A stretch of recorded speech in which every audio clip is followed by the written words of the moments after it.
नमस्कार, मैं लीला एस्ट्रो आपका अपने चैनल ज्योतिष विस्तार में स्वागत करती हूँ।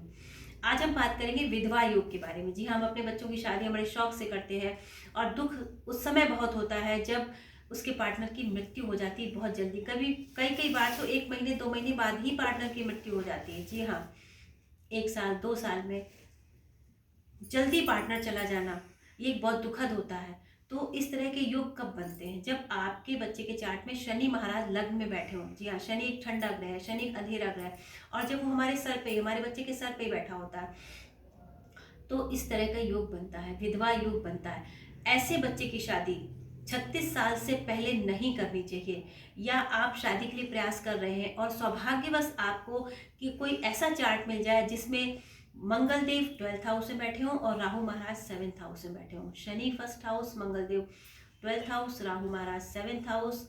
आपको अगर ऐसा चार्ट मिल जाए तो गुण 5 से कम भी मिल रहे हैं, आप आंख बंद करके ऐसे बच्चे के साथ अपने बच्चे की शादी कर दीजिए, कोई दोष नहीं लगेगा। इस तरह का योग कट जाएगा।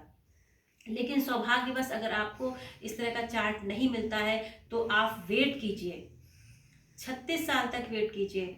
नहीं तो अगर आपने जो पैसा शादी के लिए इकट्ठा करके रखा है, आप जल्दबाजी कर रहे हैं तो वो पैसा आपका लॉस में चला जाएगा। ऐसे लॉस में जाएगा, किसी काम में नहीं आएगा।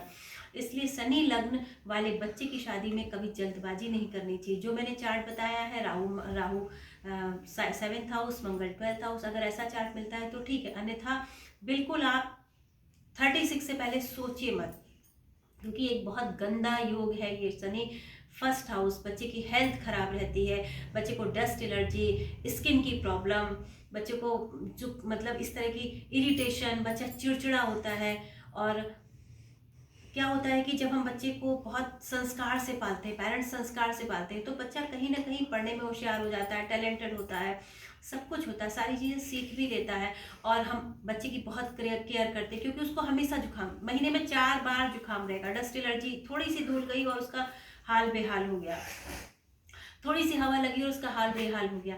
इस तरह की चीज़ होती। हम बहुत प्रयास करते हैं, बहुत अच्छे डॉक्टर्स को दिखाते हैं, तो कहीं ना कहीं उसकी हेल्थ को हम इम्प्रूव तो कर लेते हैं, लेकिन फिर भी क्या होगा, बच्चे की हाइट ही कम रह जाएगी, बच्चे की इम्यूनिटी ही कम रह जाएगी। आप कितना भी खिलाइए पिलाइए कुछ कीजिए, आपने बहुत मेहनत की है तो बच्चा स्टेबल तो हो जाएगा, लेकिन जो बात आनी चाहिए वो शनि महाराज नहीं आने देंगे।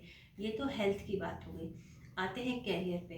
आपने बच्चे को बहुत लेबोरियस बनाया है, अच्छे से आपने बच्चे को बहुत अच्छे से हैंडल किया है, बच्चा लेबोरियस हो गया है, बच्चा टैलेंटेड है, लेकिन शनि महाराज उसको उपलब्धि तभी देंगे जब वो निराश हो जाएगा। जी हाँ, उसके जीवन में निराशा भरी उपलब्धियां आती हैं, लेकिन जब उन उपलब्धियों का उसके जीवन में कोई मायने नहीं रह जाता, कोई चार्म नहीं रह जाता है। ठीक है भाई, मिल गया, अच्छी बात है, मिलेगा।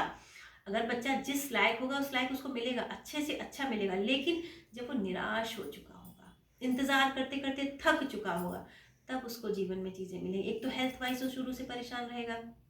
आपने आपने अपने बच्चे को हेल्थ वाइज अच्छा किया, कैरियर से परेशान रहेगा, उसके बाद वो अपनी शादी से परेशान हो जाएगा। आप समझ, जीवन के 3 स्तंभ, हेल्थ, कैरियर और मैरिज, तीनों स्तंभ में शनि महाराज उसको बिल्कुल इंतजार करते करते करते करते थका देंगे। इसलिए मैं कह रही हूँ कि निराशा भरी उपलब्धियां जिनके शनि लग्न में होता है उन्हें मिलती हैं। तो ऐसे बच्चों को आप बहुत अच्छे से हैंडल कीजिए और किसी अच्छे एस्ट्रोलॉजर से, गली मोहल्ले के किसी पंडित से उसकी कुंडली मत दिखाइए, किसी अच्छे एस्ट्रोलॉजर से जो है आप उसकी पत्रिका दिखाइए और समाधान लीजिए। और नॉर्मली प्रिकॉशन आप क्या कर सकते हैं, ऐसे बच्चों को सोने की भस्म, वैद्य का इलाज कराइए। सोने की भस्म, चांदी की भस्म, मोती की भस्म आती, बहुत महंगे इलाज पड़ते हैं, लेकिन करने पड़ेंगे। ईश्वर ने आपको बच्चा दिया, कुछ ना कुछ आपके पास लाइफ के कर्मास है जो आपको इस तरह का बच्चा मिला है, आपको उसकी केयर करनी है। चाहे जैसे भी कीजिए, आप कहीं से अरेंज कीजिए, मनी का, पैसे का, आप अपने घर के कोई भी कोने काटिए, लेकिन उस बच्चे को आपको स्टैंड करना है। जी हाँ, होती है वैद्य के पास, सोने की भस्म होती है, चांदी की भस्म होती है, मोती की भस्म होती है, इस तरह की जड़ी बूटियां होती हैं, आपको अपने बच्चों को देनी है। और कैरियर में, कैरियर वाइज आप ये नहीं कि आप 28 साल के हो गए, आप 29 साल के हो गए, आप अभी सेट नहीं, उससे कभी कोई उल्हाना आपको नहीं देना, नहीं तो वो डिप्रेशन में आ जाएगा, बच्चा सुसाइड तक की सोचता है। जी हाँ, ये सुसाइड का योग भी बनता है। तो आपको अगर अपने कर्म काटने हैं, बच्चे के कर्म तो है ही लेकिन आपके भी कर्म है, आपको अपने कर्म काटने हैं, तो आपको ऐसे बच्चे के साथ बहुत पेशेंस से रहना पड़ेगा।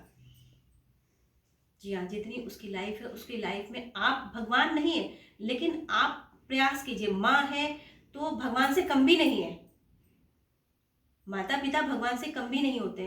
तो आप उसको जीवन में इतना लेबोरियस बनाइए और उसकी सुविधाओं का ध्यान रखिए। सब कुछ आपको करना है और आपको अपने बच्चे को स्टैंड करना है। ये समझिए आपको आसमान के तारे तोड़ने के बराबर ऐसे बच्चे को स्टैंड करने में इतना इतना ज़्यादा आपको हर चीज़ हर तरह से अपना एफर्ट्स करना पड़ेगा। और प्रिकॉशन आप क्या कर सकते हैं, आपको हर शनिवार लोहे का कोई ना कोई आइटम मजदूरों को, मंदिर के बाहर जो भिखारी बैठते हैं उनको देना है। चाहे चिमटा हो, चाहे तवा हो, चाहे अंगीठी हो, चाहे कोयला हो।